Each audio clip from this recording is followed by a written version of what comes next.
तो मैं आज कहानी सुना रहा हूं हरित क्रांति की, ग्रीन रेवोल्यूशन की। जो मेरी आंखों देखी घटनाएं हैं वो सुना रहा हूं। मैं गवाह हूं हरित क्रांति के भारत में घुसने का और इसको आगे बढ़ाए जाने का सरकार के फैसले का। मेरा नाम अनिल सतगोपाल। 1960 में मेरा बीएससी ऑनर्स खत्म हुआ बायोलॉजी में। मेरी उम्र 20 साल की थी और मैंने फैसला किया कि मैं एमएससी दिल्ली विश्वविद्यालय में नहीं करूंगा, क्योंकि वहां पर जो वनस्पति शास्त्र यानी बॉटनी, जीव शास्त्र यानी जूलॉजी, इसका जो कोर्स था मुझे जम नहीं रहा था। बहुत मुझे पुरातनपंथी लगता था और वो नई ज्ञानों से उसमें प्रेरणा नहीं, नए ज्ञान की प्रेरणा नहीं दिख रही थी मुझे। तो मैंने इसलिए जब पता लगाया तो इंडियन एग्रीकल्चरल रिसर्च इंस्टीट्यूट, भारतीय कृषि अनुसंधान शाला में जो एमएससी का कोर्स था, जिसमें स्टैटिस्टिक्स यानी सांख्यिकी बहुत मजबूती से पढ़ाई जाती थी, जीव रसायन यानी बायोकेमिस्ट्री पढ़ाई जाती थी, और साथ में जेनेटिक्स यानी आनुवंशिकी पढ़ाई जाती थी। यानी पौधों की थी, पर उसमें आप जानवरों के बारे में भी सीखते हैं, इंसान के बारे में भी सीख जाते हैं। तो मैंने वो इसलिए मैंने तय किया मैं IRA में जाके अपनी एमएससी खत्म करूंगा। तो ये वो समय था 1960 का, जब भारत की एक बहुत बड़ी समस्या खड़ी हो गई थी। वो थी अनाज की कमी, खाद्य पदार्थों की कमी जो खेती में उगाए जाते हैं। और उसकी जो भी वजह रही हो उसके तो मुझे अभी ज्ञान नहीं है, कि भारी कमी थी। और ये था कि अगर अनाज बाहर से नहीं लाया गया तो देश में अकाल पड़ जाएगा, लोग भूखे मरेंगे। तो भारत की सरकार ने फैसला किया कि हम अनाज का आयात करेंगे, बाहर से लाएंगे, इंपोर्ट करेंगे। लेकिन उस समय विदेशी मुद्रा की बहुत कमी थी। नया आज़ाद हिंदुस्तान बना था। विदेशी मुद्रा अंग्रेज सरकार के जाने के साथ ही खत्म हो गई। ईस्ट इंडिया कंपनी पहले ले गई, फिर अंग्रेज सरकार ले गई। तो विदेशी मुद्रा के बगैर आप कैसे गेहूं का आयात करेंगे, इंपोर्ट करेंगे। गेहूं बहुत बड़ी तादाद में अमेरिका के पास था। अमेरिका में इतना गेहूं पैदा होता था कि उनको समझ में नहीं आता था कि इसका क्या करें। तो जहाज भर भर के समुद्र में डुबो दिए जाते थे और अनाज के बोरे बोरे समुद्र में डाल दिए जाते थे, तभी वहां पे गेहूं का दाम ठीक रहेगा उनके बाजार में। तो फिर अमेरिकी सरकार के साथ जो भी बातचीत हुई, उसमें तय हुआ कि हम भारत को गेहूं देंगे, सस्ते दाम पे भी देंगे, और चूंकि आपके पास विदेशी मुद्रा नहीं है, डॉलर नहीं है, इसलिए आप रुपयों में इसका भुगतान कीजिए।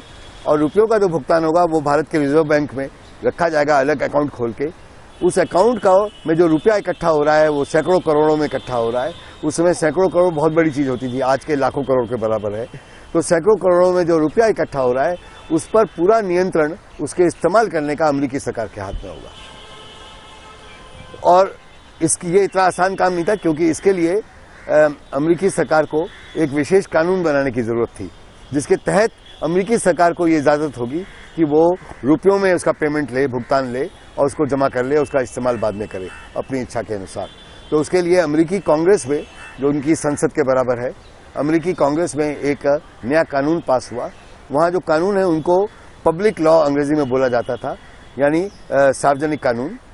तो पब्लिक लॉ मतलब PL उसका सारांश हुआ। तो उसका नंबर पड़ा, उस नंबर पढ़ते थे कानूनों के, तो PL 480 कहलाया, पब्लिक लॉ 480। मेरे ख्याल से उसका नाम अगर 420 होता तो अच्छा होता, तो उसमें 420 ही बहुत थी। तो उसका नाम पड़ा पब्लिक लॉ 480। इसके तहत रिजर्व बैंक में, भारत के रिजर्व बैंक में अकाउंट खोला गया और रुपयों में भुगतान शुरू हो गया।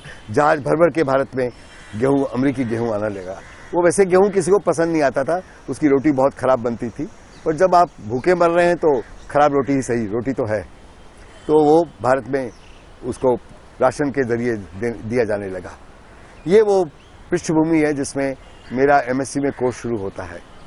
जब वो कोर्स शुरू हुआ तो पहले साल तो जैसे पढ़ाया जाता है सब हम लोगों को पढ़ाया जा रहा था, पर दूसरे साल में खबर आई, मतलब सन 61 की बात है, सन 61 में एक खबर आई कि रॉकफेलर फाउंडेशन हमारी पूसा इंस्टीट्यूट में आ रही है और वो एक नया एजेंडा लेके आ रही है। वो एजेंडा था कि वो यहाँ पर आकर वो मैक्सिकन वैरायटी का, यानी मैक्सिको जो देश है अमेरिका के दक्षिण में जो देश है जहाँ पे स्पेनिश भाषा बोली जाती है, बहुत गरीब मुल्क है, पर उनके यहाँ जो गेहूं उगाया जाता है वो बौनी किस्म का है। बौना मतलब ड्वार्फ है, बौना है। उसकी ऊंचाई भारत के गेहूं से बहुत कम होती है। वो अगर भारत का गेहूं इतना ऊंचा है तो वो इतने ही ऊंचे में पूरी बाली बन जाती है उसकी, उसमें गेहूं के दाने आ जाते हैं। तो उसको बौनी किस्म का गेहूं या ड्वार्फ वैरायटी का गेहूं बोला जाता है। तो उसकी जो अनुवांशिकी है, उसके जो जीन है, जिसको हम जीनोम बोलेंगे, सारे जो जीन जिनसे ड्वार्फ वैरायटी का बौनी किस्म का गेहूं बनता है, उसका जो जीन है ड्वार्फ वैरायटी का, वो जीनोम जो है वो भारत के गेहूं में डाला जाएगा। उसके साथ उसको क्रॉस किया जाएगा, उसको क्रॉस ब्रीडिंग बोलते हैं। तो उसको इधर से उधर ले जाया जाएगा और उसके लिए वो ड्वार्फ वैरायटी का किस्म के जो बीज थे गेहूं के, वो भारत में लाए गए। वो काम सारा अमेरिकी सरकार ने रॉकफेलर फाउंडेशन को, जो एक प्रकार की बड़ी ट्रस्ट थी, बहुत पैसे वाली, बहुत अमीरी रॉकफेलर के धंधे से निकली हुई, जिसने लैटिन अमेरिका, उसका इतिहास है, लैटिन अमेरिका को बहुत लूटा। रॉकफेलर कंपनियों ने बहुत लूटा। जो लूट का पैसा था उसमें टैक्स बचाने के लिए उन्होंने ट्रस्ट में डाल दिया। ये लूट का पैसा था और इतना ताकतवर वो ट्रस्ट बन गई थी। एक ऐसे ही फोर्ड फाउंडेशन भी थी, उसे फोर्ड कंपनी ने बहुत लूटा था। तो रॉकफेलर फाउंडेशन ने भी पूरा लूट बचाई थी, लैटिन अमेरिका को गरीब बना दिया था। तो बहुत पैसा इकट्ठा किया था लूट का, तो उसे वो रॉकफेलर फाउंडेशन खड़ी हुई। तो रॉकफेलर फाउंडेशन को अमेरिकी सरकार ने ठेका दिया था, इस काम को तुम कर दो। ये उनका पब्लिक प्राइवेट पार्टनरशिप था, उनकी पीपीपी थी। रॉकफेलर फाउंडेशन पूसा इंस्टीट्यूट में आ रही थी अमेरिकी सरकार की तरफ से, और उनको वो यहाँ पर जो बौनी किस्म का मैक्सिकन जीनोम है गेहूं का, वो लेकर आ रहे थे, बीज लेकर आ रहे थे। इसका मतलब बीज ला रहे थे, फिर बीज से गेहूं उगाया जाएगा और भारत के में जो गेहूं की अलग अलग किस्में थी, वैरायटीज थी, उनके साथ उसको क्रॉस ब्रीड किया जाएगा। तो इसके लिए बहुत समझदार जानकार प्रोफेसरों की भी जरूरत थी, जो जानते हैं इन चीज़ों को।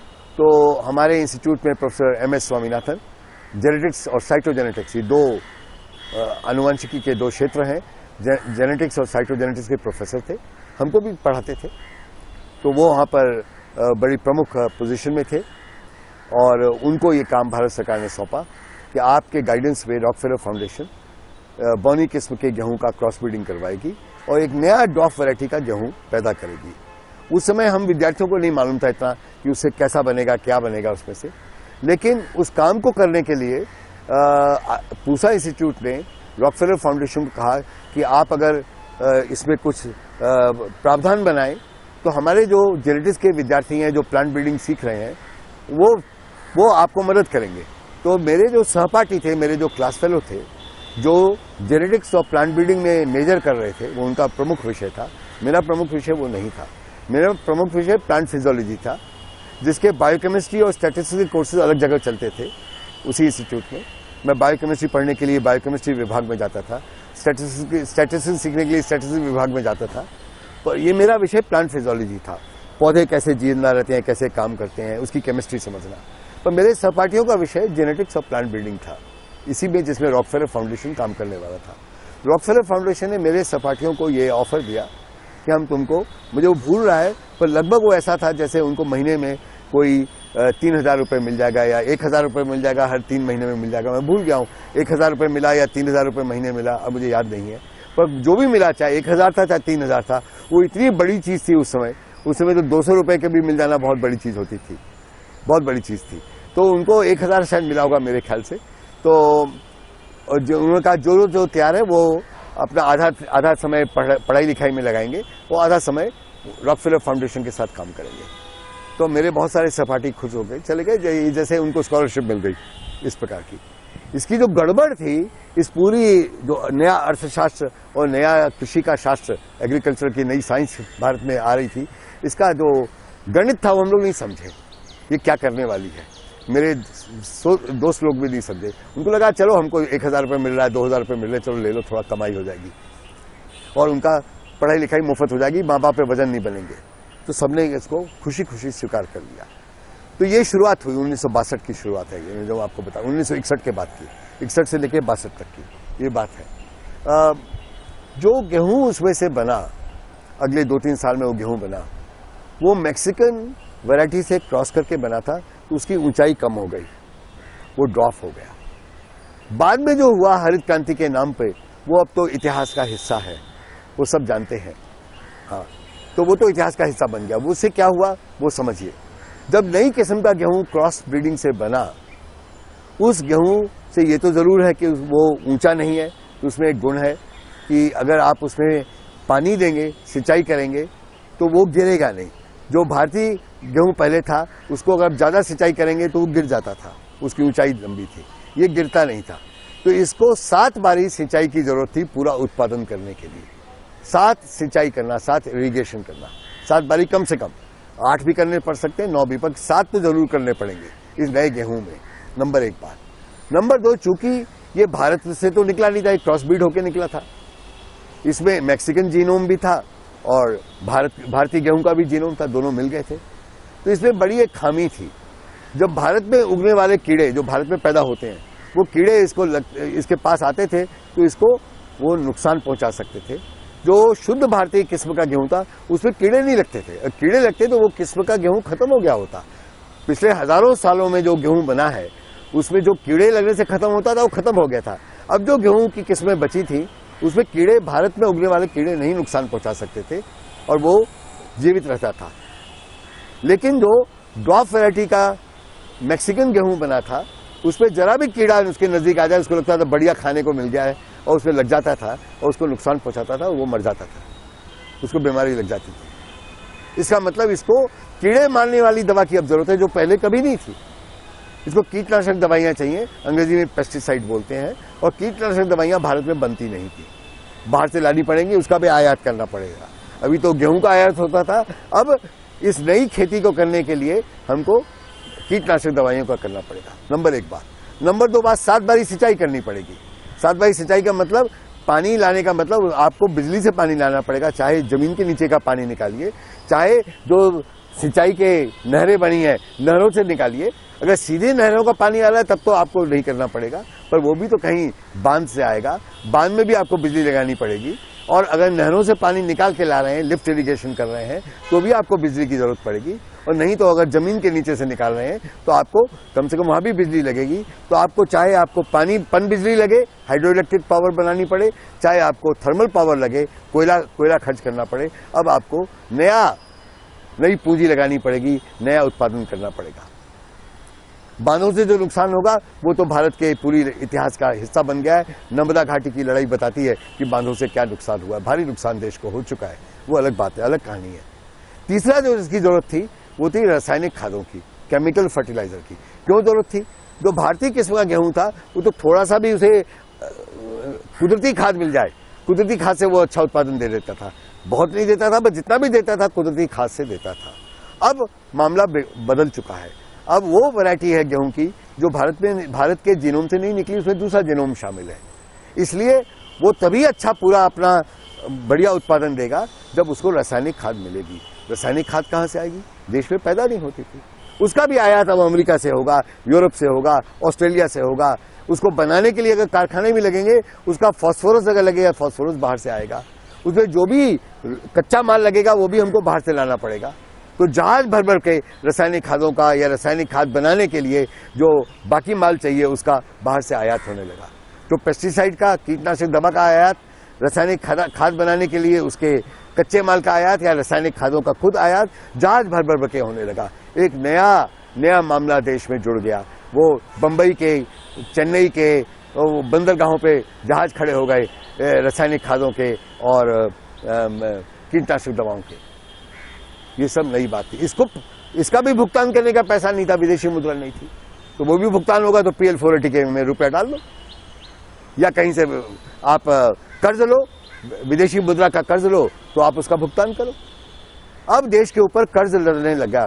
पहले वाला कर्ज तो केवल गेहूं लाने का था, वो बहुत बड़ा नहीं था। अब तो रासायनिक खादों का कर्ज, पेस्टिसाइड का कर्ज, ये सब देश के ऊपर लदने लगा और देश पे विदेशी मुद्रा का भारी कर्ज आ गया। आने वाले 60 के दशक के आखिरी 5 साल, 70 के दशक के साल, फिर 80 के दशक के साल हम पे कर्ज लादा गया, पूरा देश कर्जदार हो गया। उसके अगले कई दशकों तक वो कर्ज वापस करना सबसे बड़ी जवाबदेही देश की हो गई। और जहां तक मेरा अंदाज है उसका भारी अंश अभी भी बचा हुआ है जो अभी भी वापस करना बाकी है। इसीलिए कहते हैं ना, लगभग 2/3 जो बजट बनता है वो कर्ज वापस करने में चला जाता है। ये तो हुई कर्ज की बात। दूसरी जो समस्या खड़ी हुई है वो इस पूरी आनुवांशिकी, जेनेटिक्स के हिसाब से जुड़ी हुई है। अब मैं एक और बात आप लोगों के सामने पेश कर रहा हूं। वो बात यह है, जैसे पंजाब में पंजाब गेहूं का भंडार था, सारे उस पंजाब से गेहूं सारे देश को पैदा करके भेजा जाता था। तो पंजाब में एक किस्म का गेहूं नहीं होता था, कई किस्म के गेहूं होते थे, अलग अलग किस्म के गेहूं। तो अगर एक कीड़ा ऐसा भी है जो एक किस्म के गेहूं को नुकसान पहुंचा जा सकता है, तो मेरे खेत में वो गेहूं लगा हुआ है, तो मेरे खेत का गेहूं तो खराब हो गया। तो मेरे पड़ोसी का जो खेत है उसमें दूसरे किस्म का गेहूं लगा हुआ है, उसका जीनोम अलग है, उसमें वो वाला कीड़ा नुकसान नहीं पहुंचाएगा, तो बचा हुआ है। उसके और बगल का जो गेहूं है उसमें और किसी किस्म का शायद कीड़ा नुकसान भी पहुंचा दे, लेकिन हर एक कीड़ा नहीं पहुंचा सकता है, तो वो भी बच जाएगा। तो जब अलग अलग किस्म के गेहूं लगाए जाएंगे, एक ही गांव के खेतों में अलग अलग खेतों में अलग अलग गेहूं बोया गया है, अलग अलग रकबे हैं गेहूं के, तो किसानों का गेहूं एक को नुकसान भी हो जाए तो बाकी किसानों का गेहूं सुरक्षित है। एक किसान के भी खेतों में 4 प्रकार के गेहूं लगे तो भी वो सुरक्षित है।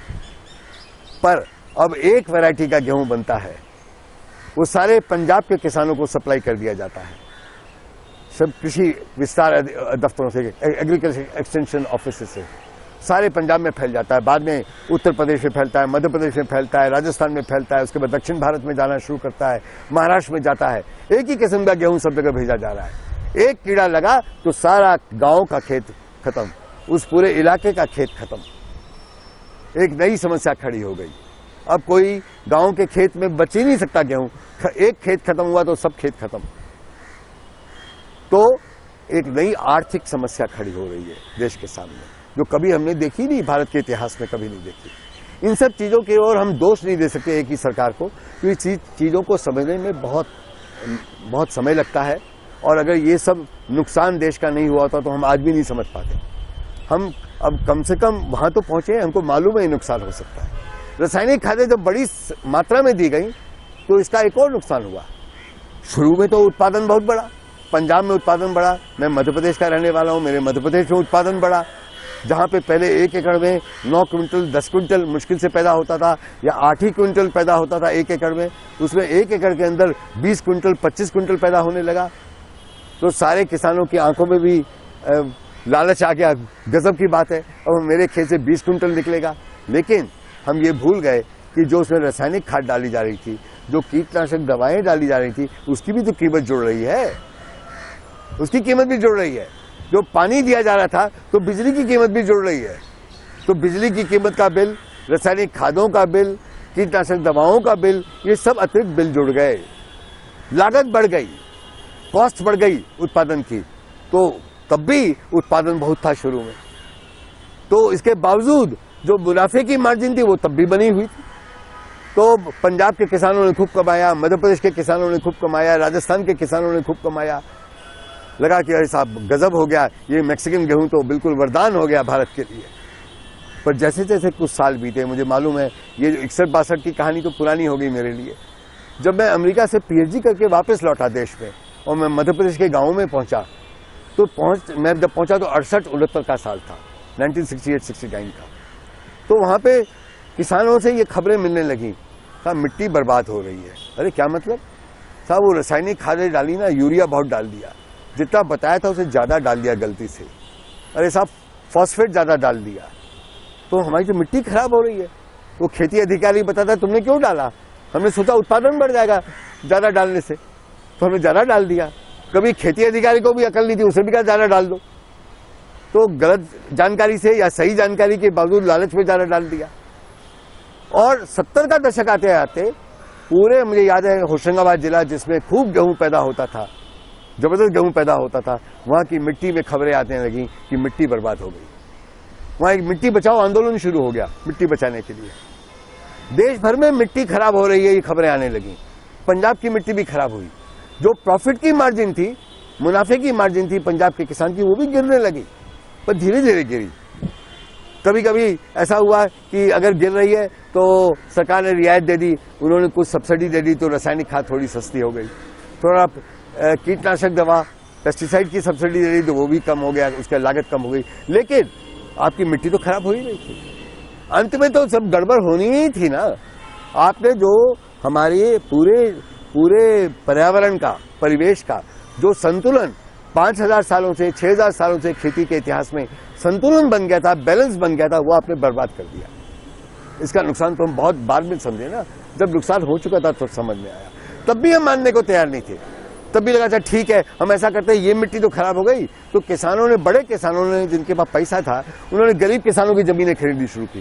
तो गरीब किसान तो ड्रॉप वैरायटी बॉनी किस्म का मैक्सिकन गेहूं भी नहीं उगाता था, अभी भी वो पुराना गेहूं उगाता था।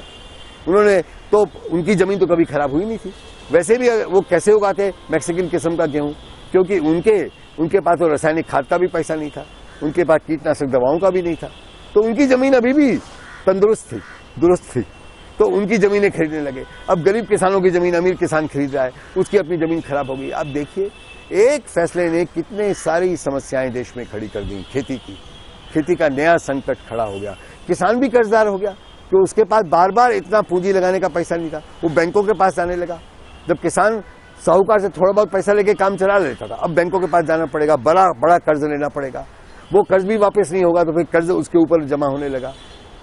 तो जो आज आप बात सुनते हैं 90 के दशक की जो कहानियां हैं कि किसानों ने बड़ी तादाद में खुदकुशी करनी शुरू की है, आत्महत्या करनी शुरू की है, इसके बीज 60 के दशक में हरित क्रांति में बो दिए गए थे।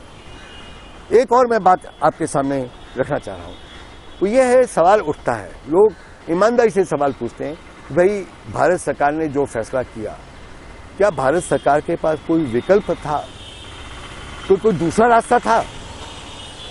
देश में तो अकाल पड़ने वाला था और PL 480 में जो पैसा जमा हो गया था उस पर तो कंट्रोल भी भारत सरकार का नहीं था, अमेरिकी सरकार का कंट्रोल था। हम उनको रोक भी नहीं सकते थे। उन्होंने जिस भी कारण से ये मैक्सिकन वैरायटी का जीनोम लगाया, अच्छे इरादे से लगाया, गलत इरादे से लगाया, वो तो अब हमको समझ में आ गया है। हमको कर्ज में डुबो दिया। रासायनिक खाद का जो कारखाने थे उनका मजे हो गए, अमेरिका में, यूरोप में, ऑस्ट्रेलिया में उन्होंने खूब रासायनिक खाद पैदा किया, तो भारत उसका खरीदार हो गया। खूब कीटनाशक दवाएं उन्होंने बनाई, भारत उसका खरीदार हो गया।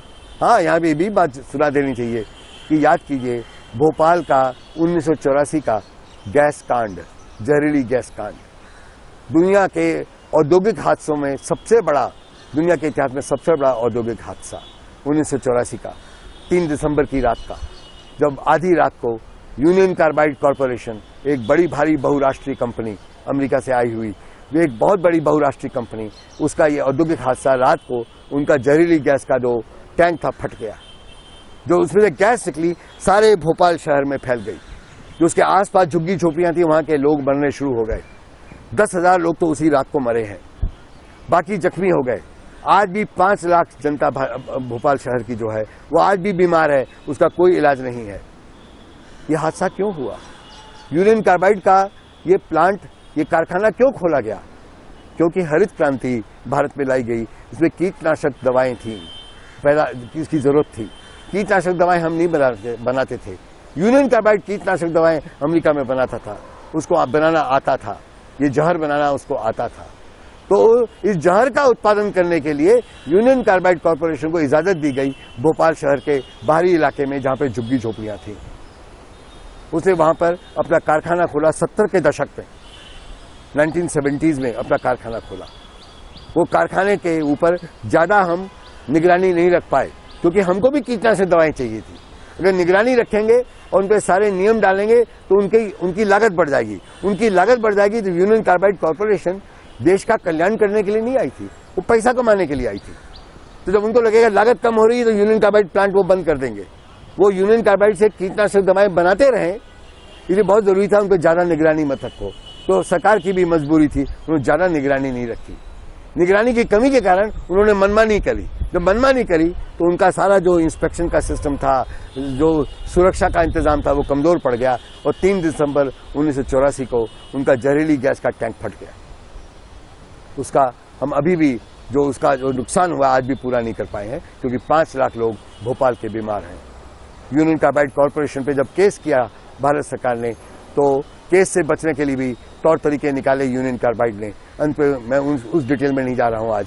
जो यूनियन कार्बाइड ने तौर तरीके निकाले, जो चालाकियां की, उस चालाकियां की और भारत के वैज्ञानिक प्रतिष्ठानों को, चाहे वो मेडिकल रिसर्च के हों, चाहे वो इंडस्ट्रियल रिसर्च के हों, उनको सही ढंग से सबूत नहीं इकट्ठे करने दिए गए। और चूंकि सबूत इकट्ठे नहीं हुए, जब मामला सुप्रीम कोर्ट में पहुंचा 1988 में, 1988 में, तो सुप्रीम कोर्ट ने जो सबूत मांगे तो सबूत तो बनाए ही नहीं गए, इकट्ठे नहीं किए गए थे। इसलिए यूनियन कार्बाइड केवल थोड़ा सा नाम मात्र पैसा देके बच गया। नहीं तो यूनियन कार्बाइड कॉरपोरेशन का नामो निशान दुनिया से मिट जाता। हम नहीं मिटा पाए क्योंकि हमारे वैज्ञानिक एस्टेब्लिशमेंट को भी, वैज्ञानिक प्रयोगशालाओं को भी सबूत इकट्ठे करने की इजाजत नहीं दी गई यूनियन कार्बाइड के दबाव में। ये बहुराष्ट्रीय पूंजी का जो ये मामला है, इसको हम कभी नहीं अलग कर सकते हरित क्रांति के इस नए मॉडल से, विकास के नए मॉडल से।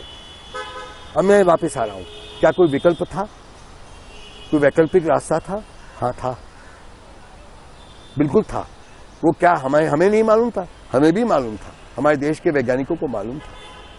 मैं दो रास्ते बता रहा हूं। एक रास्ता जो मेरे आंखों के सामने जब मैं विद्यार्थी था तभी हो रहा था। हमारे जो प्लांट फिजियोलॉजी के प्रोफेसर थे, प्रोफेसर R.D. असाना, पारसी वैज्ञानिक थे, वो पारसी थे और वो प्लांट फिजियोलॉजी के महारथी थे। तो जब उन्होंने देखा ये नया संकट खड़ा हो रहा है, हमको ज्यादा उत्पादन करने वाला गेहूं चाहिए, वो क्रॉस ब्रीडिंग के पक्ष में नहीं थे कि मैक्सिकन जीनोम को क्रॉस ब्रीड किया जाए भारतीय जीनोम के साथ, इसके पक्ष में नहीं थे। तो उनकी जिम्मेदारी थी वैज्ञानिक होने के नाते, भारतीय वैज्ञानिक होने के नाते, फिर विज्ञान के जरिए वो एक नया रास्ता खोजे। उन्होंने नया रास्ता खोजने के लिए प्रोफेसर असाना ने, हमारी आंखों के सामने की बात है, उन्होंने एक नया मॉडल गेहूं के पौधे का बनाया, एक थ्योरेटिकल मॉडल बनाया, सैद्धांतिक मॉडल खड़ा किया। मुझे याद है वो हमको पढ़ाया करते थे उस सैद्धांतिक मॉडल के सामने। वो इसलिए पढ़ाते थे हमको कि ये MSc के विद्यार्थी हैं, युवा दिमाग के लोग हैं। जब वो मॉडल पेश करेंगे तो अपने युवा दिमाग से वो कुछ सवाल पूछेंगे, उस सवाल से अगर कोई उनसे गलती हो रही होगी मॉडल बनाने में, उनको गलती समझ में आ जाएगी, उसको ठीक कर लेंगे। तो उन्होंने, मुझे याद है, ब्लैक बोर्ड के ऊपर वो मॉडल बनाया एक गेहूं का।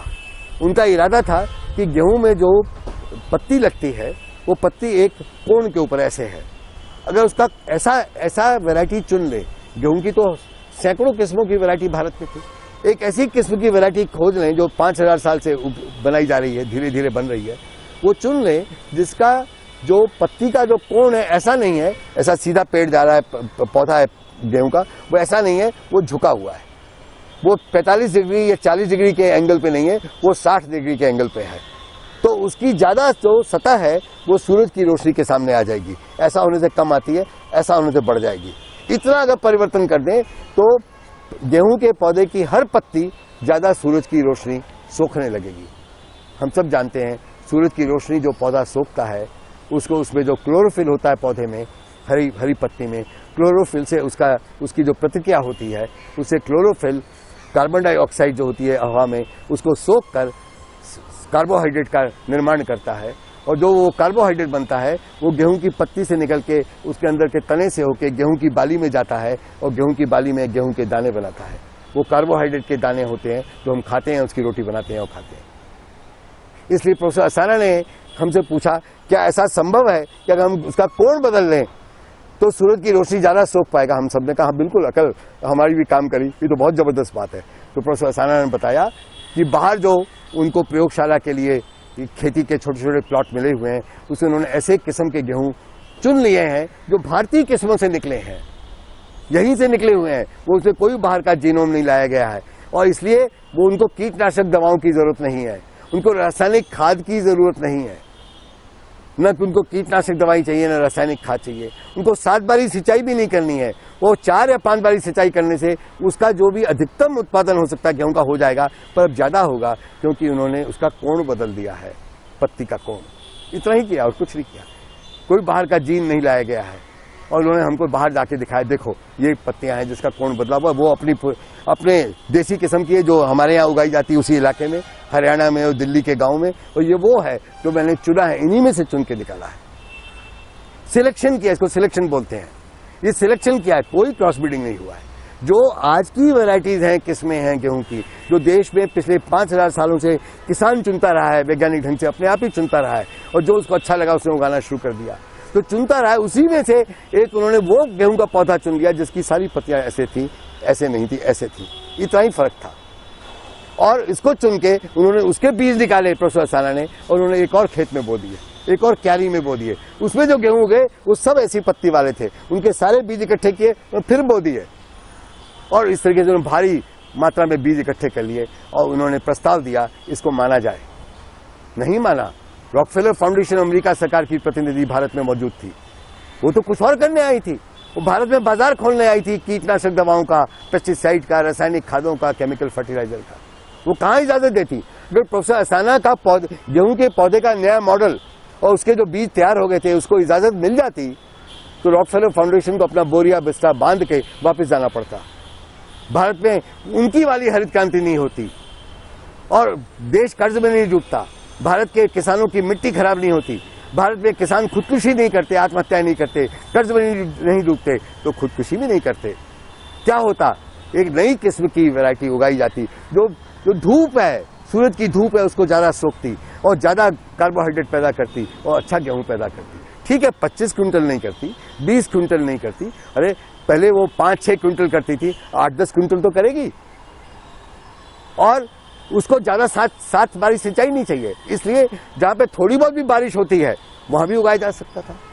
ये दूसरा रास्ता था, इसको दबा दिया गया, इसको आगे नहीं बढ़ने दिया गया। एक और रास्ता था, वो रास्ता ये था कि हम इसी तरीके से भारत में जो गेहूं उगाया जाता है सैकड़ों किस्मों का, उसमें एक वो किस्म का गेहूं चुन ले जिसकी 5 क्विंटल की जगह 8 या 9 क्विंटल गेहूं पैदा कर सकता है बिना ये कोण बदले हुए। उसमें और कुछ गुण है जिसके कारण वो ज्यादा गेहूं पैदा करता है। ये रास्ता मुझे बाद में समझ, जब हम होशंगाबाद जिले में पहुंचे और वहां पर जबलपुर कृषि विश्वविद्यालय है। जबलपुर कृषि विश्वविद्यालय जो है उसके शोध के लिए, रिसर्च के लिए, खेती में रिसर्च के लिए उनके पास वहां जमीन नहीं थी जबलपुर में, तो उन्होंने होशंगाबाद जिले में शहर के बाहर निकल के एक पवारखेड़ा गांव है, पवारखेड़ा में उन्होंने रिसर्च फार्म, शोध के खेत के लिए जमीन दे दी सरकार ने। उन्होंने वहां पे शोध का फार्म खोला। वहां पर उनके एक प्रोफेसर थे प्लांट ब्रीडिंग जेनेटिक्स के, जिनका नाम है प्रोफेसर एसपी सिंह, अब गुजर गए हैं, अब नहीं है। प्रोफेसर एसपी सिंह ने 70 के दशक में वहां पर यह काम शुरू किया कि जो वर्तमान किस्में हैं उसमें से मैं कैसी किस्म निकालेंगे जो ज्यादा उत्पादन करती है, 5-6 क्विंटल की जगह 8-9 क्विंटल, 10 क्विंटल भी कर देती है। उसको 7 बारी सिंचाई नहीं चाहिए, रासायनिक खाद नहीं चाहिए, उसको कीटनाशक दवाई नहीं चाहिए। कुदरती खाद, गोबर की खाद काम करेगी। उसमें थोड़ा बहुत आप और घास मिला दीजिए मिट्टी में तो उसमें भी वो खाद बन जाएगी, वो काम करेगी। जो तरीके भारत के किसानों को आते हैं उसी में ज्यादा उत्पादन हो जाएगा। और अगर आप 3 या 4 बारी सिंचाई दे देंगे तो 8 क्विंटल की जगह वो 10 क्विंटल, 11 क्विंटल भी, 12 क्विंटल भी दे पाएगी। उन्होंने ये सिलेक्शन शुरू किया। पवारखेड़ा के अलग अलग छोटे छोटे खेतों में, क्यारियों में उन्होंने ऐसे बीज चुनने शुरू किए। जब मैं पहुंचा होशंगाबाद शहर में, काम करते करते होशंगाबाद शहर में पहुंचा, ये बात 1971-72 की है। उस समय तो नहीं, उसके 2-3 साल बाद अचानक कहीं प्रोफेसर सिंह मिल गए। उन्होंने मुझे पहचान दिया, अरे तुम यहाँ कैसे? तो मैंने नहीं पहचाना था, मैं भूल गया था। तो उन्होंने याद दिलाया, अरे भाई मैं तो जब तुम एमएससी कर रहे थे एग्रीकल्चर में, उस समय मैं वहां पर पीएचडी कर रहा था एग्रीकल्चर में। मैं प्रोफेसर स्वामीनाथन का ही विद्यार्थी था जो तुमको पढ़ाया करते थे। मैंने उन्हीं से प्लांट ब्रीडिंग और जेनेटिक्स सीखी है। तो अब मैं यहाँ प्रोफेसर हूँ। तो मुझे याद आ गया, प्रोफेसर एसपी सिंह का नाम भी याद आ गया है। तो वो बोले मैं यहाँ प्रोफेसर हूँ जबलपुर कृषि विश्वविद्यालय में, और मैं नहीं मानता कि हमको कभी मैक्सिकन जीनोम के साथ क्रॉस ब्रीडिंग करनी चाहिए थी। इसलिए मैंने नया फैसला किया है, मैंने सिलेक्शन शुरू कर दिया है। और देखो मैं तुमको दिखाता हूँ, ये नर्मदा 1 वैरायटी ये 6 क्विंटल देती है, ये नर्मदा 2 वैरायटी ये 6.5 क्विंटल देती है, नर्मदा 3 वैरायटी ये 8 क्विंटल देती है, ये नर्मदा 8 वैरायटी ये 9 क्विंटल देती है। ये देखो ये नर्मदा 10 वैरायटी, नर्मदा 10 इसका नाम दिया है मैंने, ये 11 क्विंटल देती है। तो केवल 4 बारी 5 बारी सिंचाई चाहिए, कोई रासायनिक खाद नहीं चाहिए, कोई कीटनाशक दवाई नहीं चाहिए। देखिए कहानी बस यहीं पे मैं खत्म करूंगा ये वाली कहानी। प्रोफेसर सिंह ने ये जो नए वैरायटी के गेहूं पैदा किए, बनाए, तो उस समय तक भारत सरकार नई नई वैरायटी के गेहूं के प्रति बहुत सचेत हो गई थी। उनको लगता था ये भारत की सुरक्षा का मामला है, सिक्योरिटी का मामला है। तो जो भारतीय कृषि पर नजर रखने के लिए एक परिषद बनी थी केंद्रीय सरकार की, उसका नाम है भारतीय कृषि अनुसंधान परिषद। भारतीय कृषि अनुसंधान परिषद, Indian council of agricultural research, ICAR, ये एक तरह की रेगुलेटिंग एजेंसी थी और साथ में ग्रांट देने वाली भी, रिसर्च के लिए अनुदान देने वाली भी एजेंसी थी। ICAR उस पूरे अमेरिकी पूंजीवाद के प्रभाव में ही थी और हम उनके कर्जदार बनी चुके थे, वैसे ही हम लाचार हो रहे थे। तो उनका काम था कि जो हरित क्रांति का मॉडल विकसित हो चुका है उसी के समर्थन में काम करना। इसलिए ऐसे ही नए जेनेटिक वैरायटीज किस्म बनाने देना जो उसी प्रकार के होंगे। अब केवल बात गेहूं की नहीं थी, वो धान की भी थी। तो धान के भी बौनी किस्म का धान भी पैदा हो गए थे इसी तरीके से जिस तरीके से गेहूं का पैदा हुआ था। तो वो ऐसी ही किस्मों के बीजों को की इजाजत देते थे जो उस हरित क्रांति के मॉडल के लिए बनाए जाते थे। जो प्रोफेसर अस्थाना वाला मॉडल था उनको स्वीकार नहीं था। प्रोफेसर एसपी सिंह का जो मॉडल था नर्मदा के नाम की 1 नंबर से लेकर 10 नंबर तक या 11 नंबर तक की वैरायटियों का, वो भी स्वीकार नहीं था कि उसको भी रासायनिक खाद नहीं चाहिए था, उसको भी कीटनाशक दवाई नहीं चाहिए थी, 7 बारी सिंचाई नहीं चाहिए थी। तो ये तो पूंजीवाद का हिस्सा नहीं बन पाएगा ना। ये अमेरिकी पूंजीवाद के कंट्रोल में भी नहीं रहेगा, अमेरिकी साम्राज्यवाद से भी मुक्त रहेगा, ये देश को कर्जदार नहीं बनाएगा, ये मंजूर नहीं था। इसलिए प्रोफेसर सिंह ने जो वैरायटी बना के भारतीय कृषि अनुसंधान परिषद ICAR की जो कमेटी थी उसका नाम था जेनेटिक असेसमेंट कमेटी, ऐसा ही कुछ नाम था, मैं GAC बोलते थे या जेनेटिक रेगुलेशन कमेटी GRC बोलते होंगे, जो भी नाम था उसका। उन्होंने उस कमेटी को भेजे कि ये इसके गुण हैं, इसके फोटोग्राफ भेजे, इसका डेटा भेजा, इसके अप्रूवल दी जाए, इसकी स्वीकृति की गई। स्वीकृति नहीं मिली।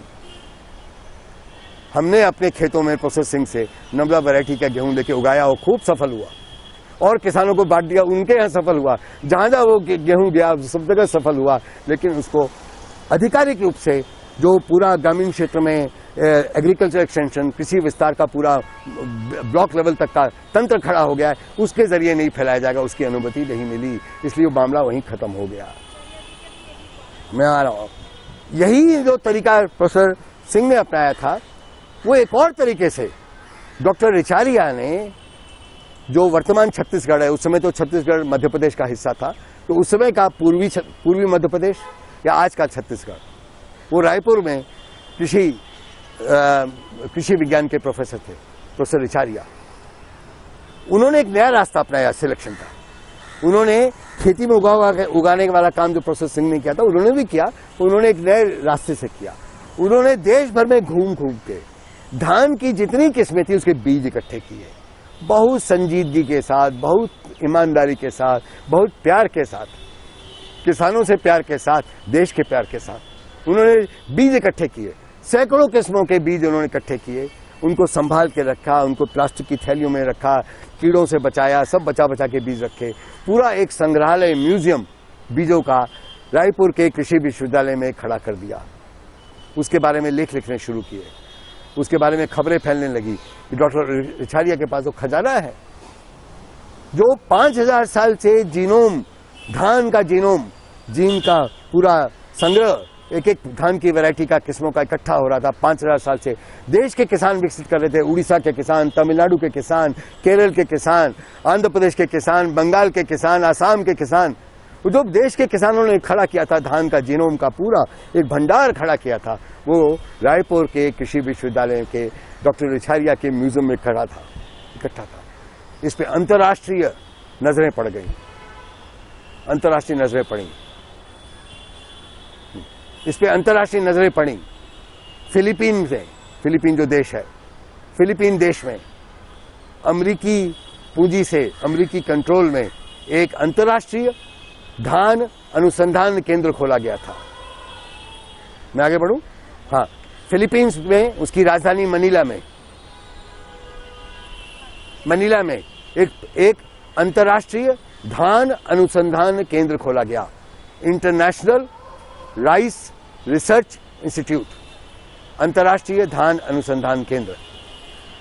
और उसमें 80 के दशक तक तो हमेशा अमेरिकी वैज्ञानिक ही रहे, पर एक समय आया, मुझे वो समय याद नहीं आ रहा है, एक समय आया जब जो हमारी ICAR थी, इंडियन काउंसिल एग्रीकल्चर रिसर्च, उसके महानिदेशक प्रोफेसर MS स्वामीनाथन उसके महानिदेशक थे, उसके डायरेक्टर जनरल थे। उनको न्योता आया, आप इंटरनेशनल राइस इंस्टीट्यूट के महानिदेशक बन जाइए। तो वो चले गए, वो मनीला चले गए, इंटरनेशनल राइस इंस्टीट्यूट के वो महानिदेशक डायरेक्टर जनरल बने, जो अमेरिकी कंट्रोल में थी। और उस इंस्टीट्यूट की नजर डॉक्टर रिचारिया के इस धनाढ्य खजाने पर थी, धान के जीनोम का खजाना, दुनिया का सबसे बड़ा खजाना, ये सदियों तक रह सकते हैं, इनको बार बार इस्तेमाल किया जा सकता है। जब जरूरत पड़ेगी इस किस्म का धान चाहिए, उस किस्म का चाहिए, तो डॉक्टर रिचारिया के खजाने से निकाल लो। पता नहीं उसमें क्या हुआ, वो बारीकियां मेरे पास नहीं है। मैं केवल उसका जो आखिरी हिस्सा वो जानता हूं, जो अब देश के किसानों से, देश की जनता के साथ साझा कर रहा हूं। मुझे नहीं मालूम बारीकियां क्या थी। अचानक डॉक्टर रिचारिया को आदेश आता है भारत